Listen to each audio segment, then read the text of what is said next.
Dugogodišnja politika Vašingtona bila je politika strateške dvosmislenosti, dote mir da bi vojno intervenisao ako Kina napadne Tajvan. Službeno se sad drži politike jedne Kine, koja priznaje samo jednu kinesku vladu, onu u Pekingu, i održava formalne diplomatske odnose s Pekingom, a ne i s Tajpejem, ali Washington se također obavezao na snabdevanje Tajvana obrambenim oružjem i naglasio da bi svaki napad Kine izazvao ozbiljnu zabrinutost. U maju 2022. američki predsjednik Joe Biden odgovorio je potvrdno na pitanje hoće li sad vojno da brani Tajvan.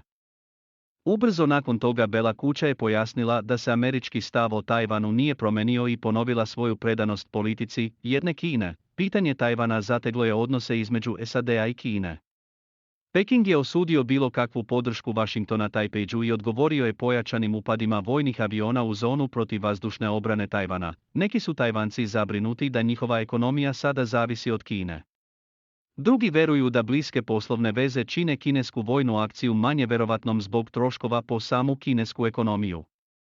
Kontroverzni trgovinski sporazum inicirao je stvaranje pokreta Sunkokreta 2014. godine, pri čemu su studenti i aktivisti zauzeli tajvanski parlament protestujući protiv, kako su rekli, rastućeg utjecaja Kine na Tajvan.